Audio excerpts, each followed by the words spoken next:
guys, mag-a-unbox tayo ng aking parcel. Ito dumating. Naalala niyo ba yung aking microwave na sira? Ayan, di ko na pinagawa. Pumili na lang kami ng bago. Anda kasi ano yun eh. Nagawa na yung warranty no, lubos na. Tapos nga insurance na lang. Eh, ang gusto ng insurance to namin dalhin sa San Jose del Monte. Kasi daw nag-claim na kami dati ng insurance. Eh, bago naman yung insurance with eh. Bakit ganun? Eh, matraffic kaya sa San Jose del Monte, dun dadalhin. Bigat-bigat nun. Tapos si mamaya wala pang pyesa. Oh, dahil ay traffic pa. Magkano naubusin namin gas? Saka ay magugutom pa kami syempre pag dinala doon. Kasi matraffic eh. Oh, yun na nga namin dinala, din na papagawa. Binenta ko na sa ano. Tapos bumili na lang kami ng bago. Kaya ito na.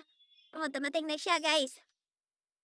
Buti buo naman siya. Di siya kaya na balibag ng mga ano eh. Kaya na GNT, di ba? May GNT sa balibag-balibag.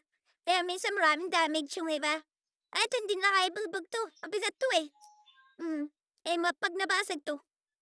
Oh. Eh, hindi naman siya nabasag oh. Buo naman siya. O, tingnan niyo. Hindi naman siya sinlaki ng dati namin guys. Meron na ulit kami paninit na mga ulam guys. Oh. Yan, gumagana. Nuray namin yung natira naming adobo sitaw. Yan o, initin. Okay. Gumagana naman siya guys. Tingnan nyo. Mainit siya. Ngayon pag nag-iinit kami, tatakpan na namin guys. Yan, mainit na. Kain na tayo guys. Salamat sa panonood.